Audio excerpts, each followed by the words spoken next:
Assalamualaikum warahmatullahi wabarakatuh.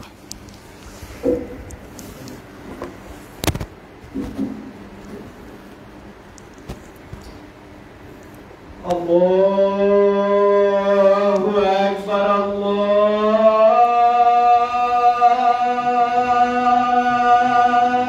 Akbar, Allahu Akbar,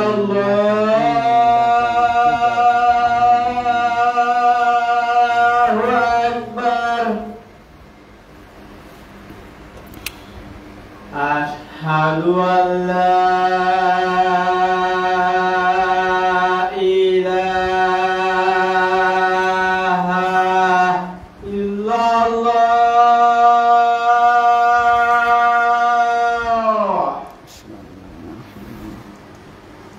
Ashhadu an la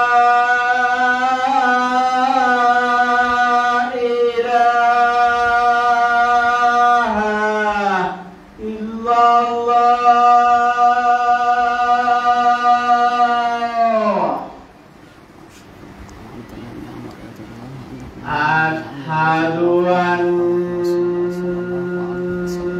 Muhammadar Rasulullah.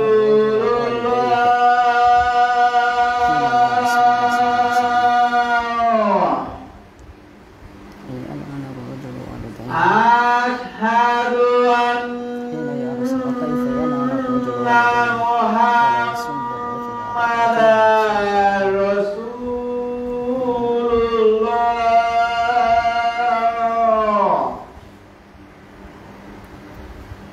Hayya 'alas shalah.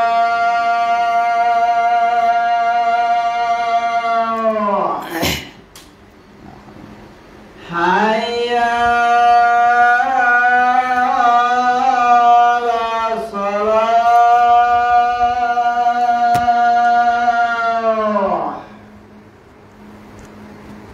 Hayya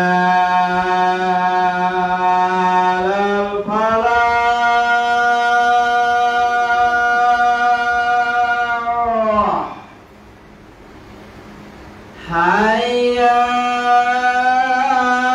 'alal falah.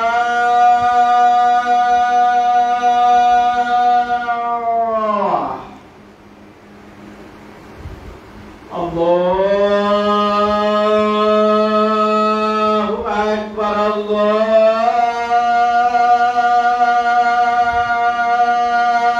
Akbar. La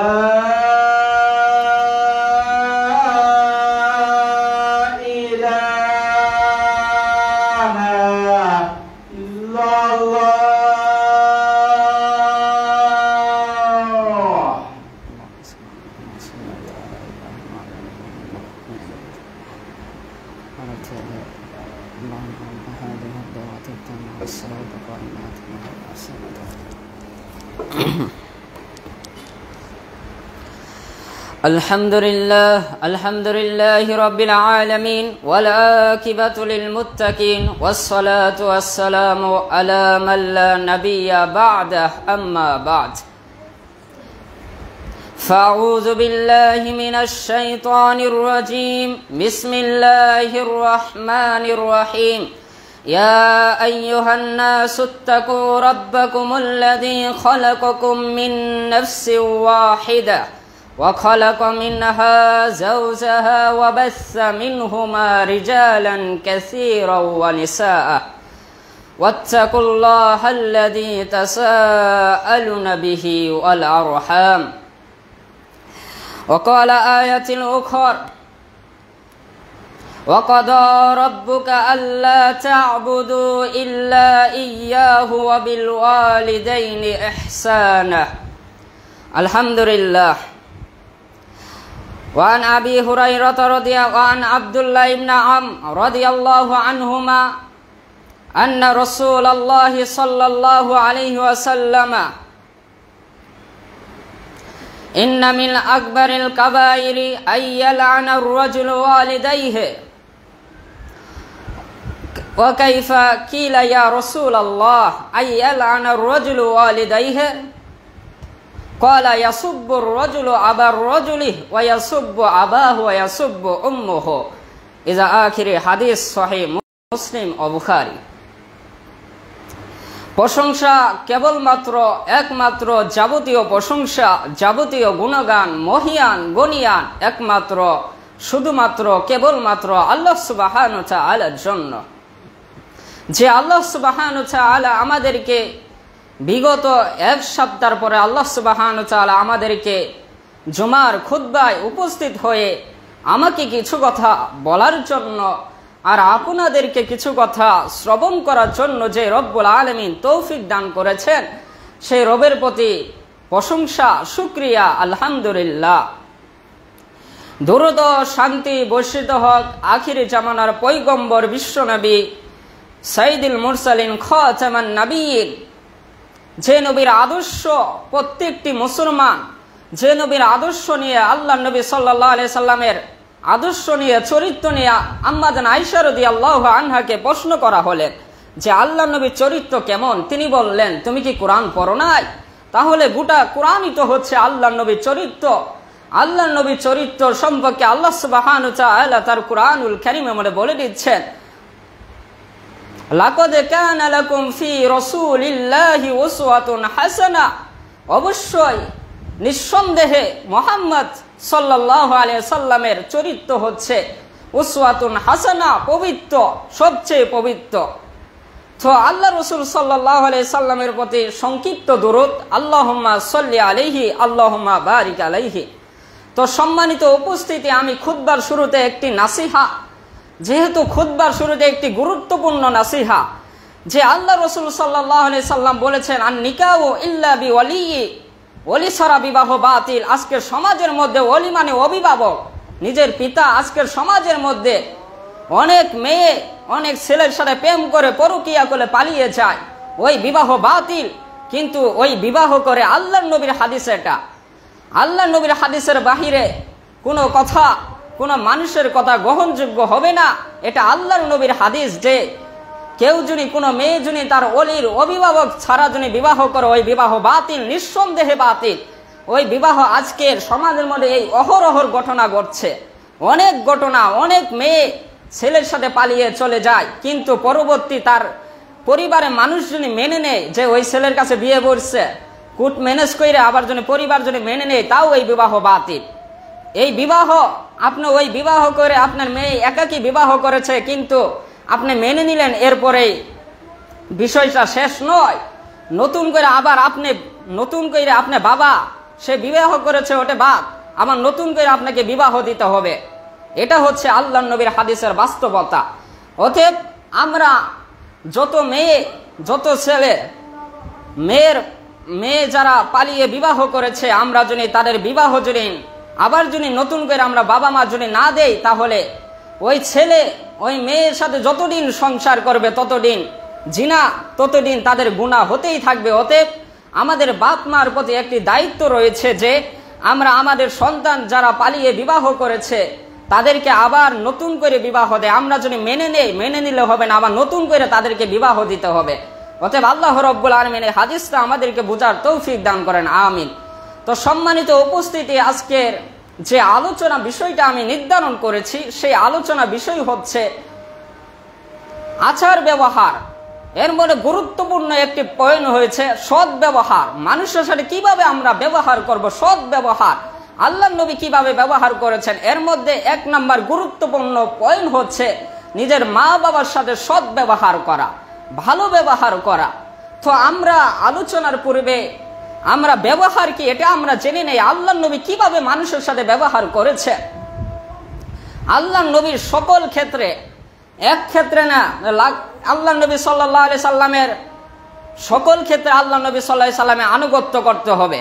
তো আল্লাহর নবী সাল্লাল্লাহু আলাইহি সাল্লাম যেভাবে মানুষের সাথে চলাফেরার ক্ষেত্রে যেভাবে ব্যবহার করেছেন, ঠিক তেমনি ভাবে আপনাকে আমাকে ব্যবহার করতে হবে মানুষের সাথে। আল্লাহর নবী সাল্লাল্লাহু আলাইহি সাল্লামের একবার একটা বেদুইন আল্লাহ নবী সাল্লাল্লাহু আলাইহি সাল্লামের কাছে কিছু টাকা পাবে, আল্লাহ নবী সাল্লাল্লাহু আলাইহি সাল্লামকে এক বেদুইন এসে আল্লাহ নবী সাল্লাল্লাহু আলাইহি সাল্লাম চাদর টেনে ধরলেন। আল্লাহ নবী সাল্লাল্লাহু আলাইহি সাল্লাম পিছনে দাগ হয়ে গিয়েছে চাদরের। তারপরে ওমর রাদিয়াল্লাহু আনহু অনেক রাগ পেয়েছেন, কিন্তু আল্লাহ নবী বললেন যে ওমর তুমি রাগ করো না। আল্লাহ নবী সাল্লাল্লাহু আলাইহি সাল্লাম সেই বেদুইনকে কোনো খারাপ আচরণ করলেন না, এই তুমি আমার চাদর ধরেছো কেন, এমন ব্যবহার করেননি। কিন্তু আল্লাহ নবী সাল্লাল্লাহু আলাইহি সাল্লাম অনেক ক্ষমতা ছিল। আল্লাহ নবী সাল্লাল্লাহু আলাইহি সাল্লামের খাদেম ছিলেন হযরত আনাস রাদিয়াল্লাহু আনহু।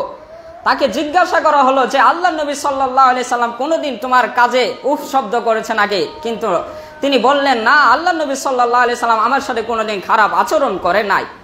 আল্লাহ নবী সাল্লাল্লাহু আলাইহি সাল্লাম কোনো মানুষের ক্ষেত্রে কোনোদিন খারাপ আচরণ করে নাই।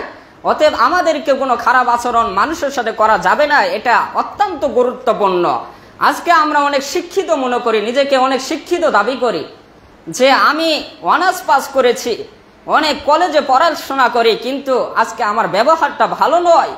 আজকে আমার ব্যবহারের দিকে তাকালে, ব্যবহার হচ্ছে বংশের পরিচয়। আপনার ব্যবহার যত ভালো থাকবে তত মানুষ আপনার বংশকে ভালো বলবে।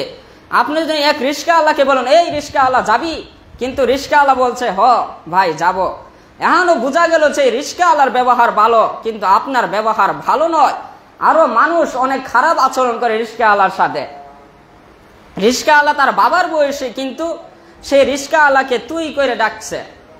সেই রিস্কাওয়ালাকে বাবা অনেক খারাপ আচরণ করে, সেই রিস্কাওয়ালাকে অনেক ব্যবহার করে। অনেক মানুষ নিজের, একদিন আমার নিজের চোখে দেখা একজন মানুষ এক মানুষের সাথে রিস্কাওয়ালার সাথে খারাপ আচরণ করছে। সরাসরি সে আমার নিজেকে সহি আকীদার মানুষ মনে করে। নিজের ক্ষমতা খাটার জন্য মানুষের সাথে খারাপ ব্যবহার করা ঠিক নয়। একজন মানুষের সাথে প্রকাশ্যে আপনি মানুষের সামনে খারাপ আচরণ করলেন, এটা আল্লাহ সুবহানাহু ওয়া তাআলার কাছে আপনাকে হিসাব দিতে হবে। নিজের ক্ষমতা খাটানোর জন্য মানুষের সাথে খারাপ আচরণ করা এটা ঠিক নয়। এটা আপনাকে বুঝতে হবে, যেহেতু আমরা আল্লাহ নবীর হাদিসকে ফলো করতে চাই, আল্লাহ নবীর হাদিসকে অনুসরণ করতে চাই, এই ক্ষেত্রে তো আল্লাহ নবী যেভাবে আচরণ করেছে এইগুলোকে অনুসরণ করতে হবে। তো আল্লাহ নবী সাল্লাল্লাহু আলাইহি সাল্লাম যেমন অনুসরণ করেছেন, যেমন মানুষের সাথে চলার ক্ষেত্রে আচরণ করেছে, আমাদেরকে করতে হবে। তো একজন মানুষকে দেখলাম এক রিস্কাওয়ালাকে অপমান করছে। সে বলছে এই মিয়া এখান দিয়ে আমার সাথে খারাপ ব্যবহার, আমার রিস্কা দিয়ে নিয়ে যাইবা না, একজন আছে একজন নিয়ে চালাও। সে তো রিস্কাওয়ালা, তো একজন নিয়ে গেলে তো অনেক 1 ঘন্টা সিরিয়াল দিয়ে সে যদি একজনকে নিয়ে যায় তার অনেক ক্ষতি হয়ে যায়। তারপরে তার রিস্কাতনে নেমে গেল, অটো রিস্কা নেমে গেল, কিন্তু ওই লোকটা কিছুই বললো না। কিন্তু যে লোকটা নেমে গেল সে রিস্কাওয়ালার সাথে অনেক খারাপ ব্যবহার করলো, যে এই মেয়ে আমার এলাকায় এগুলা আমার রাস্তা, আমাকে নিয়ে যাবি না। তার সাথে আরো অনেক খারাপ ব্যবহার করেছে। নিজের ক্ষমতা খাটানোর জন্য মানুষের সাথে খারাপ ব্যবহার করা ঠিক না। অতএব আমাদেরকে মানুষের সাথে খারাপ আচরণ থেকে বেঁচে থাকতে হবে। আল্লাহ নবী যেভাবে আচরণ করেছেন সেইভাবে আমাদেরকে ওই আচরণগুলা ফলো করে আমাদেরকে মানুষের সাথে ভালো আচরণ করতে হবে। তো সম্মানিত উপস্থিতি, আমাদেরকে আমাদের পিতামাতার সাথে ভালো আচরণের ক্ষেত্রে আল্লাহ সুবহানাহু ওয়া তাআলা যে কোরআনের আইনটা, কোরআনের কারিমে যে আয়াতটা নাজিল করেছেন, ঠিক তেমনি ভাবে আমাদেরকে আল্লাহ রাব্বুল আলামিন তার পিতামাতার সাথে ভালো আচরণের ক্ষেত্রে আল্লাহ রাব্বুল আলামিন তার কোরআনুল কারিমে আয়াত নাজিল করে দিয়েছে। তাহলে দেখেন, বাবা মার অত্যন্ত গুরুত্ব ইসলামের মধ্যে। আল্লাহ রাব্বুল আলামিন পিতামাতার ব্যাপারে তার কোরআনুল কারিমে আয়াত নাজিল করে দিয়েছেন। আল্লাহ রাব্বুল আলামিন বলছেন, ওয়াকাদা রাব্বুকা আল্লা তা'বুদু ইল্লা ইয়াহু ওয়া বিল ওয়ালিদাইনি ইহসানা। তোমাদেরকে আল্লাহ রাব্বুল আলামিন আদেশ করেছেন, ওয়াকাদা আদেশ করেছেন, রব্বুকা তোমার রব, ইল্লা ইয়াহু তার ইবাদতকে বাদ দিয়ে কারো ইবাদত করবে না। আল্লাহর ইবাদতের পরে তার বাপ মায়ের, তার পিতামাতার স্থান দিয়েছেন। তাহলে ইসলামের পিতামাতার কত গুরুত্ব। ইসলামের মধ্যে আপনার পিতামাতা যদি মুশরিক হয়, ইহুদি খ্রিস্টান হয়, আপনার পিতামাতা যদি 5 ওয়াক্ত নামাজও যদি না আদায় করে, তাও পিতামাতার সাথে ভালো আচরণ করতে হবে। পিতামাতা যদি কাফের হয়, মুশরিক হয়, ইহুদিদের দালাল হয়, তাও পিতামাতার সাথে ভালো আচরণ করতে হবে। ইসলাম এটাই শিক্ষা দিয়েছে। অতএব ইসলামকে আমাদেরকে ফলো করতে হবে। ইসলাম আমাদেরকে শিক্ষা দিয়েছে, আমাদের কোরআনের পরে, আল্লাহর ইবাদতের পরে যার স্থান দিয়েছে, যার সাথে ভালো ব্যবহার করা আদেশ করেছে আল্লাহ সুবহানাহু ওয়া তাআলা, সেটা হচ্ছে আপনার পিতা এবং মাতা। তাদের সাথে আপনার ভালো আচরণ করতে হবে। আল্লাহ বললেন যে তোমরা একমাত্র আল্লাহর ইবাদত করো, তারপরে তার সাথে কাউকে শরীক করো না, এটা আল্লাহ আদেশ করেছেন। তারপরে বলেছেন কি ওয়াবিল ওয়ালিদাইনি ইহসানা, পিতামাতার সাথে ভালো আচরণ করো, ভালো ব্যবহার করো, থু থু করে তাড়িয়ে দিও না, নিজের পিতামাতাকে বৃদ্ধাশ্রমে রেখে আসো না, নিজের পিতামাতাকে নিজের বোঝা মনে করো না, কারণ তোমার পিতামাতা আল্লাহ তো আপনাকে আদেশ করেছেন, এটা আল্লাহ আমর, এটা আদেশ, এই আদেশটা আপনার উপর ফরজ, নিজের পিতামাতার সাথে ভালো ব্যবহার করা, ভালো আচরণ করা, যেহেতু আল্লাহ কুরআনুল কারিমে আদেশ করেছেন। অতএব আমাকে আপনাকে আমার পিতামাতার সাথে ভালো আচরণ করতে হবে। তারপরে আল্লাহ রব্বুল আলামিন বলেছে ইম্মা ইয়াবলুগান্নাকা ইনদাকাল কিবারু আহাদুহুমা আও কিলাহুমা ফালা তাকুল লাহুমা উফফি ওয়ালা তানহারহুমা কওলান কারীমা। আল্লাহ রব্বুল আলামিন বলছেন তোমার পিতামাতার কোনো কিছু না ভালো লাগলে তুমি উফ শব্দটা করো না, হে এইগুলা করলা নাকে, তরকারির মধ্যে ঝাল হয়েছে বেশি, তরকারিটা ভালো হয় নাই, আজকে তোমার ব্যবহারটা ভালো লাগে নাই। পিতামাতার ব্যবহার জন্য পিতামাতা আপনাকে কি সুন্দর করে, আপনার মাটা আপনাকে 10 মাস 10 দিন গর্ভে ধারণ করেছে, আপনার মাটা আপনাকে 10 মাস 10 দিন এই গর্ভে রেখেছে, গর্ভে ধারণ করেছে। আপনি ছোটবেলা আপনার পেটের মধ্যে থেকে আপনি কত নাত্তি ঘুরি মেরেছেন, যখন আপনার রুহুটা এসেছে, আল্লাহ রাব্বুল আলামিন যখন আপনার গর্ভের মধ্যে আপনার মায়ের পেটে যখন আপনি ছিলেন, সেই সময় আল্লাহ রাব্বুল আলামিন আপনাকে রুহু দিয়েছে। এই রুহুটা যখন হয়েছে ছেলের, সেই সময় মাকে ছেলেটা পেটে মধ্যে নাত্তাইছে, কিন্তু তার মাটা কষ্ট পায়নি। কষ্ট পাইলেও মা যখন আপনার সন্তানের পেটে, আপনার মার পেটে যখন আপনি ছিলেন, অনেক দুঃখ কষ্ট পেয়েছে, কিন্তু ওই দুঃখকে মা তা অনুভব করেনি। আপনি যখন আপনার মাকে বলেছেন, আপনি অনেক মুসনামনে প্রস্রাব করে দিয়েছেন, আপনি বিষ্ণমনে অনেক কিছু করেছেন আপনি, কিন্তু আপনার মাটা 100 বার প্রস্রাব করেছেন, কিন্তু আপনার মা কষ্ট পায়নি, অনেকবার প্রস্রাব করে দিয়েছে, অনেকবার আপনার মা আপনার জামা কাপড় ধুয়ে দিয়েছে, আপনার মা নতুন একটা পোশাক পরেছে, কিন্তু আপনি ওই পোশাক মুতে দিয়েছেন, তাও আপনার মা কোনো কষ্ট মনে করেনি। আপনার মাকে আপনি অনেকবার জিজ্ঞাসা করেছেন, যখন বুঝ ছিল না সেই সময় আপনি জিজ্ঞাসা করেছেন, হে মা এটা কি, কিন্তু আপনার মা বলেছে এটা ফ্যান। তারপরে বলেছেন এটা কি, আপনার মা বলেছে এটা ফ্যান। 100 বার জিজ্ঞাসা করেছেন, তাও আপনার মা কষ্ট পায়নি। কিন্তু আপনার মা যখন বৃদ্ধ হয়ে গিয়েছে, সেই সময় আপনি জিজ্ঞাসা করেছেন, হে মা, আপনার মা জিজ্ঞাসা করেছে বাবা এটা কি, কইছেন এটা ফ্যান। পরে 2-3 বার জিজ্ঞাসা করার পরে আপনি বলেছেন, মা দূর এত প্রশ্ন করো কে, আপনি রাগ করেছেন, কিন্তু আপনার মা রাগ করে নাই। ওতে আমাদেরকে যেহেতু কুরআনুল কারিমে আল্লাহ রাব্বুল আলামিন বলেছেন তোমার মার সাথে ভালো আচরণ করো, অতএব আমাদের মা বাবার সাথে আমাদের ভালো আচরণ করতে হবে।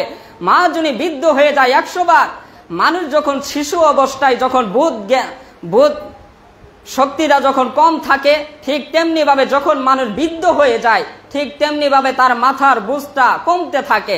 মানুষ যখন বৃদ্ধ হয়ে যায়, যখন শিশুকালে তার বুদ্ধি থাকে না, ঠিক তেমনি ভাবে মানুষ যখন বৃদ্ধ হয়ে যায় তার বুঝ শক্তিটা আস্তে আস্তে কমতে থাকে। অতএব আপনার মা মুরব্বী হয়ে গিয়েছে, বুদ্ধ হয়ে গিয়েছে, আপনাকে জিজ্ঞাসা করতে পারে যে বাবা এটা কি, 3 বার 4 বার জিজ্ঞাসা করেছে, আপনি রাগ করেছেন, এই রাগটা করা যাবে না।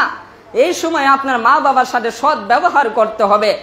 আপনার মা বাবা যখন বৃদ্ধ হয়ে গেছে, প্রস্রাব করে বিছনা থেকে উঠতে পারে না, সেই সময় আপনার মার সাথে ভালো ব্যবহার করেন। আপনার মা যা বলে, 100 বার প্রস্রাব করেছে, আপনার মার প্রস্রাবগুলো আপনি ধুয়ে দেন, এর মধ্যে অনেক নেকি রয়েছে। যেহেতু আল্লাহ রাব্বুল আলামিন কুরআনুল কারিমে বলেছে তোমার মা বাবার সাথে ভালো ব্যবহার করো। অতএব আমাদের মা বাবা যদি প্রস্রাব করে দেয় 100 বার, তা আমাদেরকে পরিষ্কার করতে হবে, উফ শব্দটা করা যাবে না। আপনার মা বাবা আপনাকে দুনিয়ার বুকে আপনাকে আলো দেখাইলেন, দুনিয়ার বুকে আপনাকে প্রতিষ্ঠিত করলেন। এই মা বাবার সাথে আপনার স্ত্রীকে পেয়ে আপনার মা বাবাকে ভুলে গেলে চলবে না। আপনার মা বাবার অনেক ভূমিকা রয়েছে আপনার প্রতি। অতএব আমাদেরকে আমার মা বাবাদেরকে যেন বৃদ্ধাশ্রমে না রেখে আসি। আজকে তো বৃদ্ধাশ্রমের দিকে আমরা দৃষ্টি দিলে আমরা দেখতে পাই কোনো হুজুরের মা বাবা বৃদ্ধাশ্রমে আজকে রাখে না। কিন্তু যারা বড় বড় শিক্ষিত, ইউনিভার্সিটিতে পড়ে, যারা বড় বড় শিক্ষিত, মাস্টার্স পাস করেছে, ডাক্তার, ইঞ্জিনিয়ার, তাদের মা বাবাদেরকে বৃদ্ধাশ্রমে রেখে এসেছে। আহা, কি দুর্ভাগ্য আপনি, কি দুর্ভাগ্য আপনার জন্য দুর্ভাগ্য। হুমা জান্নাতুকা হুমা না রুকা, আল্লাহ নবী বলেছেন তোমার মা হচ্ছে তোমার জান্নাত, তোমার বাবা হচ্ছে তোমার জান্নাত। আল জান্নাতু তাহতা আকদামিল উম্মাহাত, তোমার মা বাবার পায়ের নিচে জান্নাত রয়েছে। এখন যদি তোমার মা বাবা যখন বৃদ্ধ হয়ে গেল, সেই সময় যদি তোমার মা বাবাকে তুমি যদি বৃদ্ধাশ্রমে রেখে আসো, তোমার জান্নাত তুমি হারিয়ে ফেললা, তোমার জান্নাত তুমি হারিয়ে ফেলেছো তোমার মা বাবাকে বৃদ্ধাশ্রমে রেখে এসে। অতএব আমরা যদি আমাদের মা বাবাকে আমরা কখনোই বোঝা মনে করব না। আল্লাহ রব্বুল আলামিন আমাদেরকে আমাদের মা বাবাকে সর্ব অবস্থায় বোঝা না মনে করা তৌফিক দান করেন। আল্লাহ রব্বুল আলামিন সর্ব অবস্থায় আমাদের মা বাবাকে খেদমত করা তৌফিক দান করেন। মা বাবাকে যদি আমরা খেদমত না করি, মা বাবাকে যদি খেদমত না করে মা বাবাকে হেলা করে, মা বাবার যখন বৃদ্ধ হয়ে গেল, তার পোশাকগুলা প্রস্রাব করেছে, পোশাকগুলা না ধুয়ে দেয়, বিছনা মধ্যে আপনার মাটা অনেক বছর থেকে 2 বছর থেকে মানুষ বিছনা মধ্যে পড়ে থাকতে আল্লাহ যাকে যেভাবে মৃত্যু দেয়, কিছু মানুষকে বিছনা মধ্যে না ফেলায় মৃত্যু দেয়, 3 দিন 4 দিন অসুস্থ থাকে, তারপরে মৃত্যু হয়ে যায়। কিন্তু কিছু মানুষ তারা বিছনা মধ্যে অনেক 2 বছর 3 বছর পরে থাকে, তারপরে মৃত্যুবরণ করে। এটা আল্লাহ সুবহানাহু ওয়া তাআলা আপনার প্রতি অনেক ধরনের একটি পরীক্ষা। আপনার মা বিছনা মধ্যে পড়ে রয়েছে অনেক বছর থেকে, আপনি খেদমত করেন, এর বিনিময়ে আল্লাহ সুবহানাহু ওয়া তাআলা আপনাকে জান্নাতও দিতে পারেন। অতএব আমাদের মা বাবাকে আল্লাহ সুবহানাহু ওয়া তাআলা বৃদ্ধাশ্রমে না রেখে আমরা আমাদের মা বাবার বেশি বেশি খেদমত করি, এর বিনিময়ে আমরা জান্নাত পাবো ইনশাআল্লাহ। কারণ আল্লাহ রাসূল বলেছেন আল জান্নাতু তাহতা আকদামিল উম্মাহাত, তোমাদের মার পায়ের নিচে তোমাদের জান্নাত রয়েছে। এখন যদি আমরা, এটা অনেক গুরুত্বপূর্ণ যে আল্লাহ রাব্বুল আলামিন যখন বললেন ওয়াকাদা রাব্বুকা আল্লা তা'বুদু ইল্লা ইয়্যাহু ওয়া বিল ওয়ালিদাইনি ইহসানা, এটা সবচেয়ে গুরুত্বপূর্ণ বিষয়। যখন এই আয়াতটা কোন ক্ষেত্রে আল্লাহ রাব্বুল আলামিন বলেছেন, এটা বেশিরভাগ আল্লাহ রাব্বুল আলামিন গুরুত্ব দিয়েছেন যখন আপনার মা বাবা বৃদ্ধ হয়ে যায়, সেই সময় যেন আপনার মা বাবার বেশি বেশি খেদমত করেন, বেশি বেশি ভালো আচরণ করেন। এটা মানে অনেক গুরুত্বপূর্ণ বিষয়। অতএব আমরা আমাদের মা বাবার উপরে দায়িত্ব রয়েছে, আমরা এই দায়িত্বগুলো পালন করবো ইনশাআল্লাহ। আমাদের মা বাবাকে আমরা বৃদ্ধাশ্রমে রাখবো না ইনশাআল্লাহ। আল্লাহ রাব্বুল আলামিন আমাদেরকে তৌফিক কানায় দান করেন।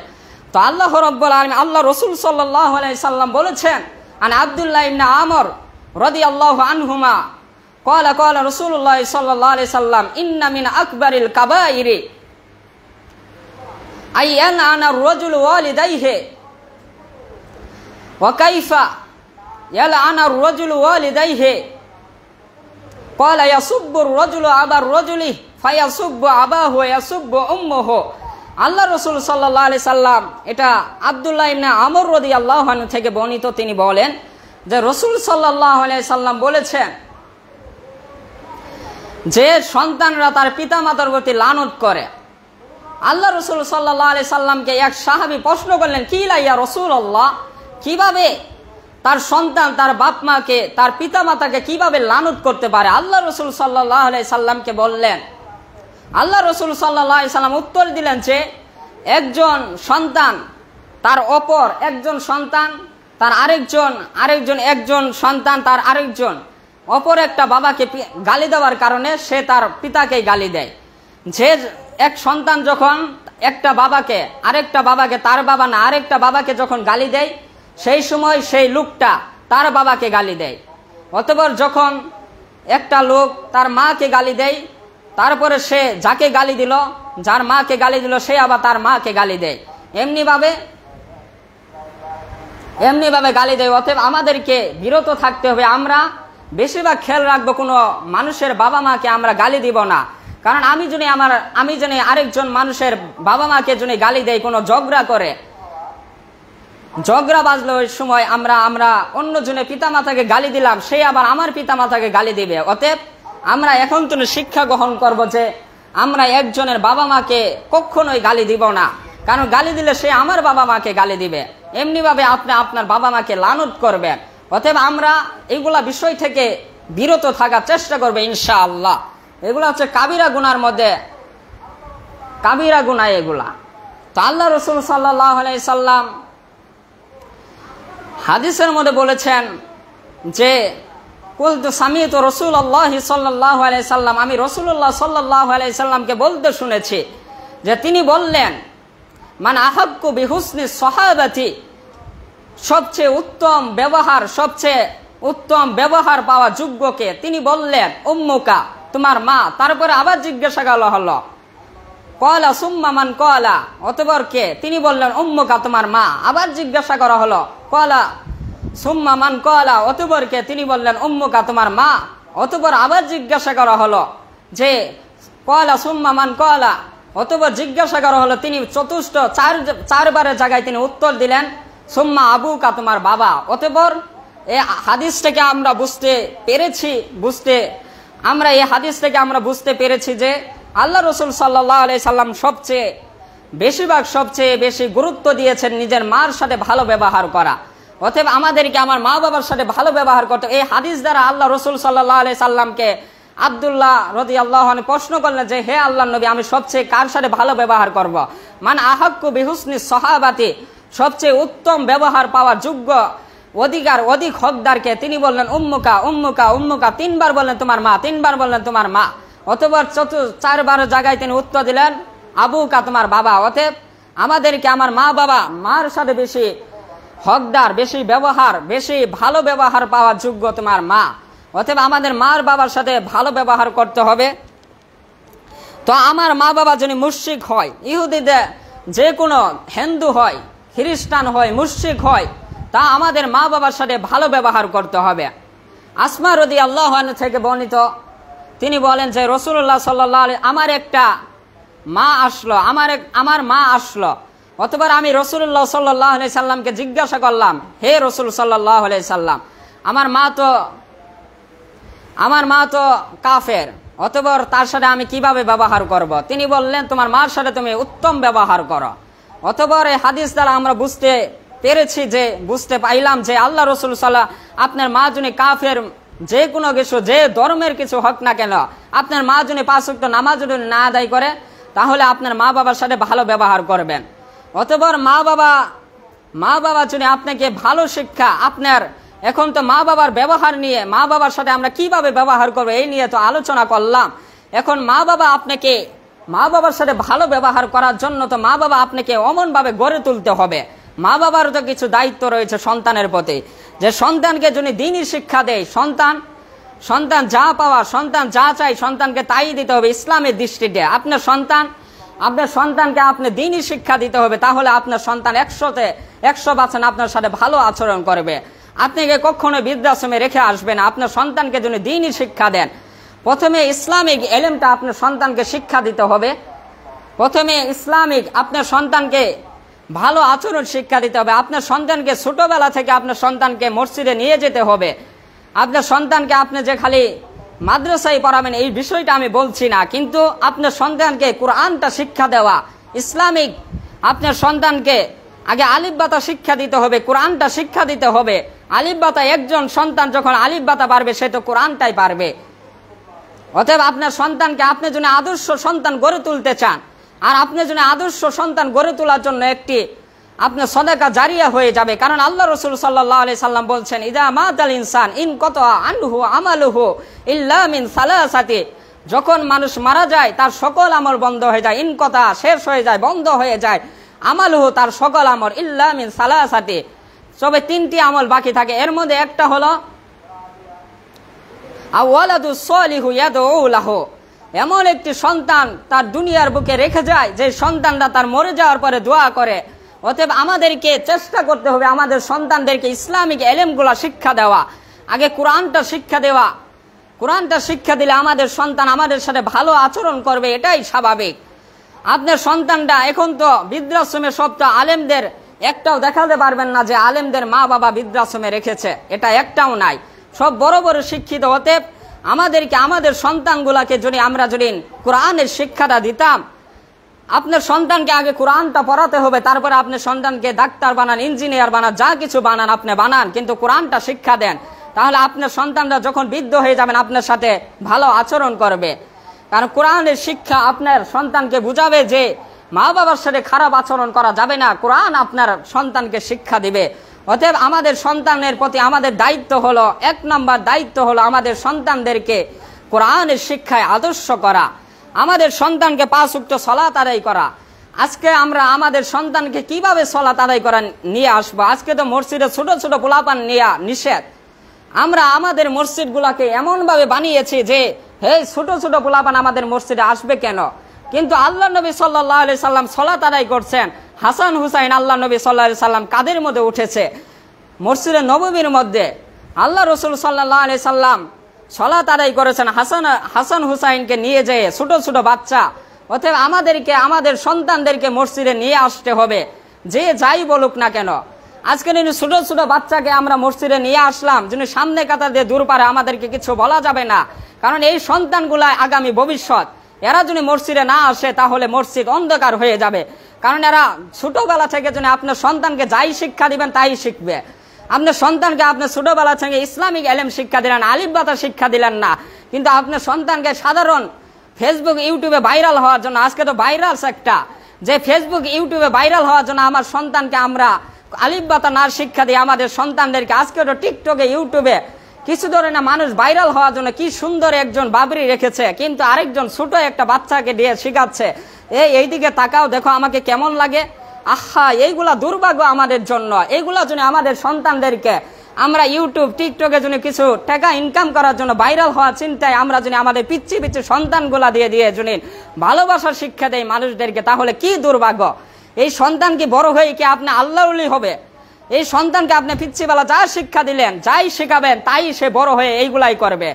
আপনার সন্তানকে যদি ছোটবেলা যদি মসজিদে না নিয়ে যান, তাহলে বড় হয়ে সে কখনোই মসজিদে যাবেন। এই চিন্তা করেন না যে আমার ছোট ছোট বাচ্চাকে আমি মসজিদে নিয়ে গেলাম না, কিন্তু বড় হয়ে তাকে মাদ্রাসায় শিক্ষা দিব, তাকে মাদ্রাসায় পড়াইতে দিব, কিন্তু সে আল্লাহর ওলি হয়ে যাবে। এই চিন্তা করলে হবে না, কারণ ছোটবেলা মানুষের জ্ঞান অনেক থাকে। যখন আপনি ছোটবেলা আপনার সন্তানটাকে ছোট থাকতে, আজকে তো এমন ডিজাইন হয়ে গিয়েছে, আজকে তো এমন মানুষের অভ্যাস বানিয়ে ফেলেছে। আমার ছোট বাচ্চাকে সে এতটুক মানুষ, তাকে মোবাইল না দিলে সে খাবার খায় না, কারণ আমরা মোবাইল দিতে দিতে তাকে অভ্যাস বানিয়ে ফেলেছি। সে মোবাইল ছাড়া খাবার খায় না, তাকে যখন মোবাইলে একটা ভিডিও দেখাবো সে খাবার খাবে। অতএব আমাদেরকে আমাদের সন্তানগুলাকে মোবাইল থেকে দূরে রাখতে হবে। আজকে তো টিভি না দেখালে আমাদের সন্তানগুলা চলে না। আগে কেমন চলতো? আগের যুগে যখন টিভি ছিল না। অতএব আমাদের সন্তানগুলাকে আমরা ইসলামী শিক্ষা না নিয়ে এইগুলা আউল ফাউল শিক্ষা দেয় আমাদের সন্তানগুলাকে। আরেকটা গুরুত্বপূর্ণ পয়েন্ট হলো যে আমরা যখন ইসলামী শিক্ষা দিবার যাই, কখন একটা হুজুর আমাদের সন্তানগুলাকে যখন আলিফ বাতা পড়াবে, সেই হুজুরের বেতন আমরা 500 দেই, 1000 দেই। কিন্তু যখন এটাই হচ্ছে খৈরুকুম মান তাআল্লামাল কুরআন ওয়া আল্লামাহ, সবচেয়ে উত্তম এলেম হলো, সবচেয়ে উত্তম শিক্ষা হলো কোরআনের শিক্ষা। এই কোরআনের শিক্ষা যখন আপনার সন্তানকে দেন, সেই সময় আপনি 2000-3000 টাকা দিতেও আপনার পকেট দিয়ে অনেক মাগলে, অনেক চুলকা, আমি এত টাকা দিয়ে দিব। কিন্তু যখন আপনার সন্তানকে স্কুলে পড়ান, যখন আপনার সন্তানকে ইংলিশ শিক্ষা দেন, আপনার সন্তানকে অঙ্ক শিক্ষা দেন, সেই সময় অনেক টাকা দেন। কিন্তু এই ইসলামিক শিক্ষা আপনার মরণের পর আপনার কাজে লাগবে। কিন্তু এই ইসলামিক শিক্ষা বাদ দিয়ে আপনি ইংলিশ শিখাচ্ছেন, অঙ্ক শিখাচ্ছেন, এটা দুনিয়ার জীবনে আপনার কল্যাণে আসবে, দুনিয়ার জীবনে আপনার উপকার আসবে। কিন্তু ইসলামিক এলেমটা আপনার সন্তানকে শিক্ষা দিলে এটা দুনিয়া এবং পরকালে উভয় জাহানে এটা উপকার হবে। অতএব আমাদের সন্তান, আমি বলি না যে আপনার সন্তানকে ইংলিশ শিক্ষা দিয়েন না, আপনার সন্তানকে গণিত শিক্ষা দিয়েন না, ডাক্তার ইঞ্জিনিয়ার বানিয়েন না। এই ডাক্তার ইঞ্জিনিয়ার বানানো অনেক গুরুত্ব রয়েছে। অতএব আমাদের সন্তানদেরকে যাই বানায় আমরা আগে কোরআনের শিক্ষাটা দেই, কোরআনটা পড়ানো শিখাই। তাহলে এই কোরআনটা শিক্ষা দিলে আপনার সন্তান আপনাকে বৃদ্ধাশ্রমে রেখে আসবে না। অতএব আমরা আমাদের সন্তানগুলাকে কোরআনের শিক্ষায় আদর্শিত করি, আমাদের সন্তানগুলাকে কোরআনের শিক্ষা দেই। অতএব আল্লাহ রাব্বুল আলামিন আমাদেরকে, আমাদের সন্তানগুলাকে আমরা যদি বৃদ্ধ হওয়ার সময় যদি আমাদের সন্তানগুলা থেকে যদি ভালো আদর্শ পাওয়া, ভালো ব্যবহার পাওয়ার জন্য আমরা আকাঙ্ক্ষা রাখি, তাহলে আমাদের সন্তানগুলাকে স্কুলে পড়াই, এর আগে আমরা কোরআনের শিক্ষাটা দেই। অতএব আল্লাহ রাব্বুল আলামিন আমাদেরকে তৌফিক কানায় দান করেন, আমিন।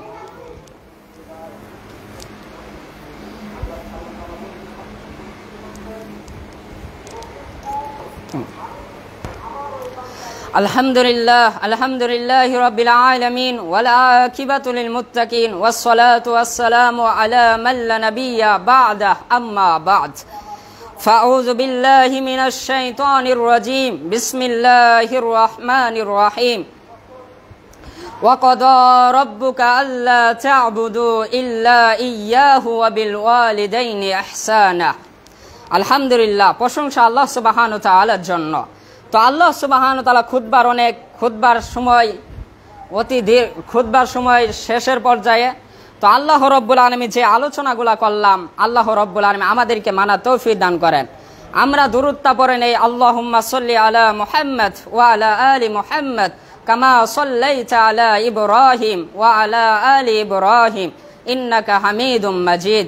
আল্লাহুম্মা বারিক আলা মুহাম্মদ ওয়া আলা আলি মুহাম্মদ কামা বারাকতা আলা ইব্রাহিম ওয়া আলা আলি ইব্রাহিম ইন্নাকা হামিদুম মাজিদ। জুমার দিনে অত্যন্ত একটি গুরুত্বপূর্ণ আমল হচ্ছে আমরা বেশি বেশি দুরূদ পড়ব। এটা হচ্ছে অত্যন্ত গুরুত্বপূর্ণ আমল। আর সূরা কাহাফ এটা আমরা তেলাওয়াত করব। সূরা কাহাফ যদি আমরা 10 আয়াত যদি মুখস্থ করি তাহলে দাজ্জালের ফিতনা থেকে আমরা মুক্তি পাব। অতএব আমাদেরকে দাজ্জালের ফিতনা শেষ জামানা এমন একটি জামানা, শেষ জামানা, যে জামানায় ঈমানটা রক্ষা করা অত্যন্ত কঠিন। সকালে থাকবে মুমিন, বিকালে দুপুরে সন্ধ্যায় হয়ে যাবে কাফের। অতএব শেষ জামানার জন্য আমরা প্রস্তুতি নেই। শেষ জামানা থেকে আমরা শেষ জামানায় কাফের হওয়া থেকে আমাদেরকে বেশি বেশি গুরুত্ব দিতে হবে। সকালে থাকবে মুমিন কিন্তু রাতে হয়ে যাবে, দুপুরে হয়ে যাবে কাফের। অতএব আমাদেরকে সূরা কাহাফ বেশি বেশি তেলাওয়াত করা আল্লাহ রাব্বুল আলামিন তৌফিক দান করেন। আজকে ফিলিস্তিনের মুসলিমরা অত্যন্ত নির্যাতিত। অতএব আল্লাহ রসুল বলেছেন আল্লাহ রসুল সাল্লাল্লাহু আলাইহি সাল্লাম বলেছেন এক মুসলিম আরেক মুসলিম ভাই ভাই। এক মুসলিম, এমনকি আল্লাহ রসুল বলেছেন এক মুসলিম আরেক মুসলিম দেহের ন্যায়। অতএব দেহে যদি একটু কেটে যায় তাহলে পুরা দেহটাই ব্যথা অনুভব করে। অতএব আমার মুসলিম ভাই সে আপনার রক্তের হয় না, কিন্তু আপনার মুসলিম ভাই ওয়াকিমুস সালাতা ওয়া আতুজ যাকাতা ফাইখওয়ানুকুম ফিদ্দিন, সালাত আদায় করে, যাকাত আদায় করে, তাহলে ফাইখওয়ানুকুম ফিদ্দিন, সে আপনার দিনের ক্ষেত্রে ভাই। যে ব্যক্তি যুদ্ধের ময়দানে জুনিন কোনো মানুষ জুনিন, যুদ্ধের ময়দানে আপনি তরবারি দেখে জুনিন একজন কাফেরকে আপনি হত্যা করা যাবেন, সেই সময় যদি আপনি তরবারি দেখে সে জন্য লা ইলাহা ইল্লাল্লাহ পড়ে তাহলে সে আপনার দিনের ক্ষেত্রে ভাই হয়ে গেল। আল্লাহ রসুল সাল্লাল্লাহু একটি ঘটনা না মনে করে নিলে নয়, যে একজন সাহাবী যুদ্ধের ময়দানে শত্রুকে আহত করেছে, সেই সময় চাক্কু মারবে, তাকে হত্যা করবে, সেই সময় বলেছে লা ইলাহা ইল্লাল্লাহ। সেই সময় সে ঈমান এনেছে, কিন্তু সাহাবী তারপরও সেই লোকটিকে মেরে ফেলেছে। তারপরে আল্লাহ রসুল সাল্লাল্লাহু আলাইহি সাল্লামের কাছে সেই সাহাবী কথাটা উল্লেখ করেন। তারপর আল্লাহ নবী বললেন, হে সাহাবী তুমি কি সেই লোকের কলিজা কেটে দেখলা না, সে প্রকৃতপক্ষে ঈমান আনছে নাকি আনে নাই? তাহলে যিনি যুদ্ধের ময়দানে কোনো লোক যিনি আপনি পরাজিত করেন শত্রুকে, সেই সময় যিনি লা ইলাহা ইল্লাল্লাহ পড়ে, তারপরও সে আপনার মুসলিম ভাই। আপনার অর্থ দেখেও যিনি বই পেয়েও যিনি, আপনি তো অন্তরে খবর জানেন না। অতএব আপনাকে যিনি যুদ্ধের ময়দানে যিনি কোনো আপনার তরবারি দেখে যিনি কোনো মুসলিম কোনো ইহুদি যিনি লা ইলাহা ইল্লাল্লাহ পড়ে, তাহলে তাকে হত্যা করা যাবে না।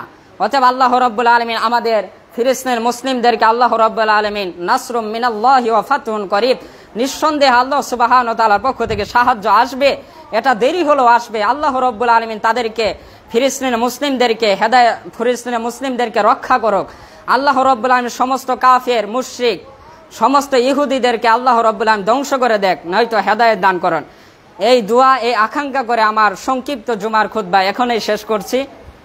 আল্লাহ রাব্বুল আলামিন যে আলোচনাটা করলাম, আল্লাহ রাব্বুল আলামিন সর্বপ্রথম আমাকে আমলে জীবনে বাস্তবায়ন করা তৌফিক দান করেন, তারপরে আপনাদেরকে আমলে জীবনে বাস্তবায়ন করা তৌফিক দান করেন। এই আকাঙ্ক্ষা রেখে আল্লাহ রাব্বুল এই সংক্ষিপ্ত আলোচনা এখনই শেষ করলাম। ওমা আলাইনা ইল্লাল বালাগ।